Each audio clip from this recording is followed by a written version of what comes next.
Ayaw mo na umuwi? Hindi ko naman umuwi. Hindi, may sasakyan naman tayo eh. Nagkayos na ng sapatos. Ako na pumunta doon. Ayaw mo na pumunta doon. Dati. Dito ka na lang. Pero willing ka rin nga dito ka matutulog ngayon. Kasi request naman niya, baka na-miss niya kayo. What if try niyong patulugin dito? Basta sa akin kasi kung anong gusto niya, walang problema sa akin. Pag-usapan niyo magkakapatid guys, kasi kawawa naman siya kung nami-miss niya kayo. Gusto ko lang makatulong talaga bawat pamilya na nangangailangan ng tulong. Pero pag sinabi ng beneficiary na gusto ko na dito Daddy Frankie, maluwag ang pintuan namin dahil ang layunin ko lang talaga is makatulong. Pero nasa inyo pa rin, Ate Hansing. Pero wag po kayong mag-alala, kahit nandito na yan, tutulungan ko yan, hindi ako titigil hanggat hindi matapos yung bahay na yan. O Daddy Frankie, mag-iwan ka naman ng budget niya. Wala kaming pera. Wala siyang gagastusin. Pag iiwan, mag-iiwan ng budget. Kung bilhin niyang ulam ay. Sige po. Mga magkano naman? Mga kababayan, ito yung desisyon ni Kuya Oliver na maiwan dito at desisyon na nilang magkakapatid. Kaya lang, ito yung request ni Nanay Ansing na yung pera daw ni Kuya Oliver na 200, bawasan ng 5,000 iwan para allowance niya. Uwi na kami. Pinapatawag ko si Kuya Oliver kay Ate Ansing. Ayaw niyang umuwi. Kaya ako ang susundo. Parang gusto na daw niya. Asan siya, Ate Ansing? Andyan po sa loob, Daddy Frankie. Nasa loob? Umagin mo ha. Ano ba sabi niya? Ba't ayaw na niya? Ha? Ano sabi niya? Para, Nakwentuhan mo na yata eh. Ako, sabi po. Ha? Dito muna ako, sabi po. Sabi niya dito muna siya. Bayaw! Magandang hapon. Ay, magandang ako. Pasensya na, namulit kami dito. Okay lang, salamat. Tawagin ko si Kuya Oliver, ayaw na daw niya umuwi. Ay, nandyan? Dito na ako, Daddy. Ha? Dito na ako. Dito ka na? Bakit? Ayaw mo na umuwi? Hindi ko naman umuwi. Hindi, may sasakyan naman tayo eh. Nagkayos na ng sapatos. Ako na pumunta doon. Ayaw mo na pumunta doon. Dati. Dito ka na lang. Nasa iyo yan. Si Ate Ansing, kung anong desisyon mo. Nung ka muna, pagkagawa mo na tayong bahay mo. Hindi ko lang umuwi. Pag maayos na yung bahay mo, uwi ka na dito. Wala Ako na lang umuwi. Ako nang mag-ayos na. Ha? Dito na daw siya mga kababayan, ayaw na niyang umuwi. Pero sa akin naman, kung yun ang desisyon at kung anong desisyon nila, walang problema sa akin. Uuwi yan sa akin o hindi, patagagawan ko ng bahay, tatapusin ko yung bahay. Yan ay papangako ko sa inyo, Ate Ansing. No? Mahal, gusto mo ba makasama ang mga kapatid mo dito? Daddy. Eh, problema, ayaw ko nila makasama eh. Ha? Kausapin mo si Ate Ansing ha? Dito na. Ha? Dito na ako. Kaya nga, kausapin mo si Ate Ansing. Hindi ko lang umuwi pag nandun na ako. Pag nandoon ka na, hindi mo alam bumalik dito. Hindi ko na... May sasakyan ka naman. Kahit na. Hindi ko na pumunta dito. Babalik naman tayo dito. Mamamasyal kayo ulit. Pag gagawin na yung bahay. Oo. Ayoko na. Ha? Ayoko na. Dito na. Ayaw ko na. Nandoon pa yung mga gamot mo, hindi Oo. tayo nagdala. Oo. Paano yan? Sa susunod, dalhin mo yung mga gamot mo para dito ka matulog. Pero kung ano man ang magiging desisyon nyo, pwede kung gusto nyo mag-stay dito, matry, kung kukunin nyo na para wala rin problema, basta ang ano ko, Wala kang papag. Paano yun? walang papag. O, wala ka pa daw papag, wala ka pa raw higaan. Ang gagawa, di pa. Magagawa. Ha? Paggawa mo na tayong higaan mo. Tawagin mo nga sige, usapin nyo, tawagin ko si Kuya JJ. Para mag-usap sila. Hindi ko na alam umuwi kapag nandun ako. Hindi, iatid ka naman dito. Hindi ko. Tawagin mo na si Kuya JJ.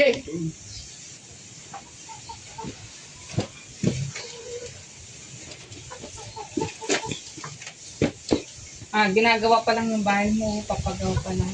O, doon ka natitira, dalawa kayo ni Nida. Di ba nililigaw mo si Nida? Kuya JJ, halika. Sabi ni Kuya Oliver, ayaw muna niyang umuwi. Gusto Dati parang eh. Oh, sabi ni Kuya Oliver, ayaw muna niyang umuwi, gusto niya matulog dito. Sabi naman ni Ate Ansing, wala daw siyang papag dito sa bahay nila. Ba't? Yan. Puro ka dito. Dito ka na... Dito ka na matutulog. Gusto niya dito na matulog. Eh sabi ni Nanay Ansing, Gusto mo na dito? sabi ni Nanay Ansing, wala daw papag. Pero willing ka din dito ka matutulog ngayon. Oo. Hanggang sa tayong magkakasama. Oo. I love you. Di ko na umuwi pag nandun ako. Ha? Di ko alam umuwi na pag nandun ako. Pag nandoon daw siya sa bahay ko, hindi niya alam pumunta dito. Di ko na Oh. umuwi. Pagkasinan, tarlak lang tayo. Pero gusto mo dito na rin. Dito na ako. Ipapagawa ka pa ng dati tayo ng bahay. Gusto mo dito na bahay mo? Dito ko na? Dito ka nagkaway sa bahay natin? Noon? Nung maliit tayo, dito tayo magbababanding-banding na Magkakapatid. magkakapatid. Opo. Ngayon, ayaw mo nang dati barangay. Ito ay gusto kong dito na ako. Ayoko na po. Na-miss mo na ba yung sarili mong lugar, Kuya Oliver? Oh, daddy. Hmm. Pero gusto mo dito talaga. Oh, dito na. I love you, Oliver. Opo. Anong pangalan ko? Kuya JJ. Sa totoo. Kuya JJ. Yun ang ano mo sa akin. Opo. Kiss mo akong harap. Hmm. Walang tawag na. Kabilang ikaw, nandyan na. Gusto mong umuwi dito. Dito na ako. Dito na. Ipapagawa ka ni Daddy Frankie ng bahay. Para what if? Kasi request naman niya, baka na-miss niya kayo. What if try niyong patulugin dito? Basta sa akin kasi kung anong gusto niya, walang problema sa akin. Pag-usapan niyo magkakapatid guys, kasi kawawa naman siya kung nami-miss niya kayo. Bukas na bukas, babalik ko dito yung gamot niya. Lapit lang naman.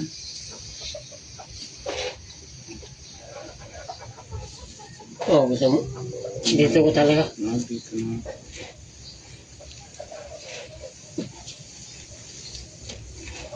Ano dito ba? Kayo po, kung ano yung desisyon ninyo, kasi si Daddy Frankie talagang ano lang po, Kuya JJ, gusto ko lang makatulong talaga bawat pamilya na nangangailangan ng tulong. Pero pag sinabi ng beneficiary na gusto ko na dito Daddy Frankie, maluwag ang pintuan namin dahil ang layunin ko lang talaga is makatulong. Pero nasa inyo pa rin, Ate Hansing. Pero wag po kayong mag-alala, kahit nandito na yan, tutulungan ko yan, hindi ako titigil hanggat hindi matapos yung bahay na yan. Yung 200,000 na pera ni Kuya Oliver, makikita nyo kung paano gagastusin yan dito sa bahay niya. Gagawa kami ng listahan.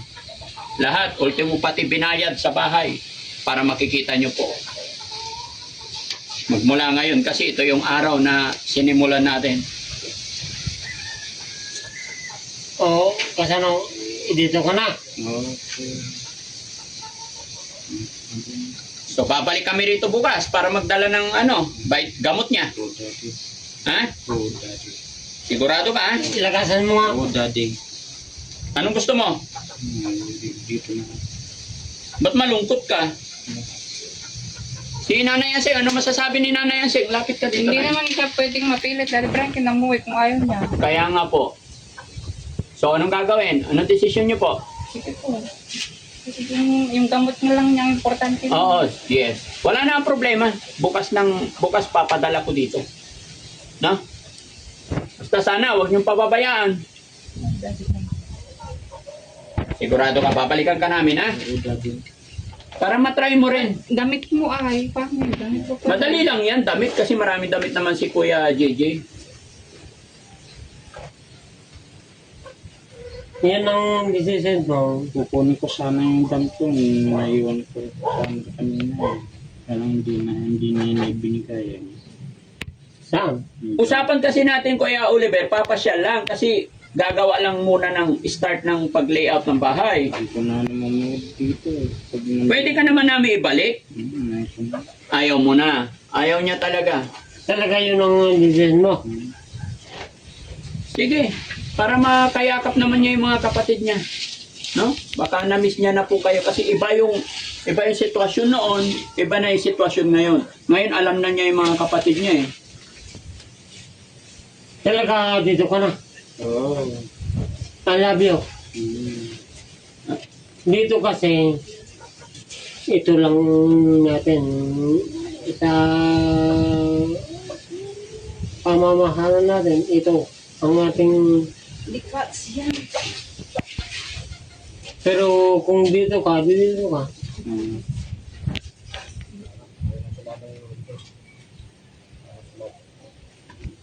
basta ayusin mo yung sarili mo. Tapos na ba? Oo. O ano kaya JJ? Okay na? Kayo na muna mag-alaga sa kanya. Ikaw, kaya gusto mo dito.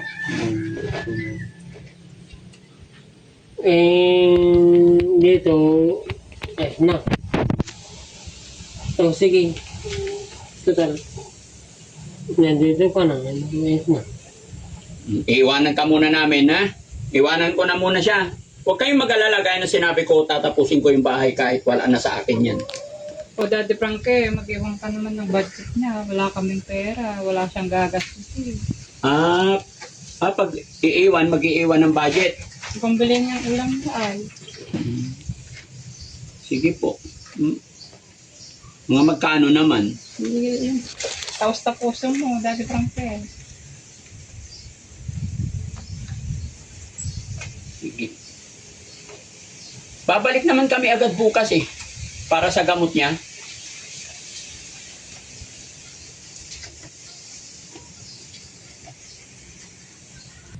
O Daddy Frankie, baka yung 200,000 na pera niya, baka pwede mang bawasan ng 5,000. 5,000 para... 10,000. Dito mo rin. Ha? 10,000 parang may Gatorade naman ako. Kapatay. 10,000. Si Ate Ansing sabi niya 5,000. Iwan. Ibabalik naman ako kaagad bukas eh. At saka yung 200 na yon para sa bahay talaga ni Kuya Oliver.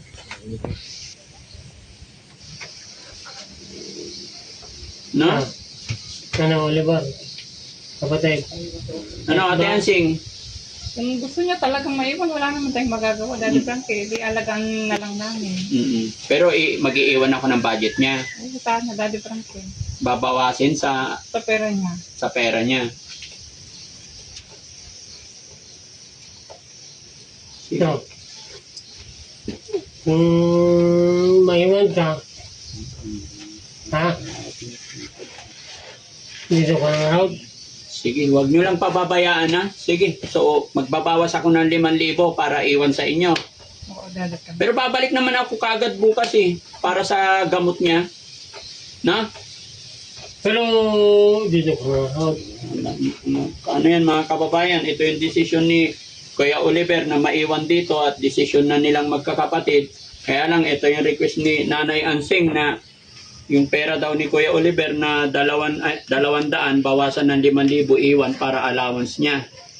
Para sa akin, maliit na bagay yan. Sige. 5,000 natin. Ansing, kanino ko po ibigay ito, Kuya GJ? Sian. Budget ni ano to? Kuya GJ, ay Kuya Oliver. Kuya GJ, kanino ko po ibigay? Ay, dyan, baga naman, ay, Pero yung decision mo rin, decision yung dalawa po. saan niya ibibigay? Ay, kachan na ibigay. Yan. Sige po. Okay na, Kuya JJ? Kung na dati parang basta si Oliver ang nagsalita, at na. Mm. Eh, Basta- pero isipin mo, si Kuya Oliver, hindi pa ganun ka 100% yung pag-iisip niya. Kaya lagi pa rin tayo yung gagabay sa lahat. Ano po?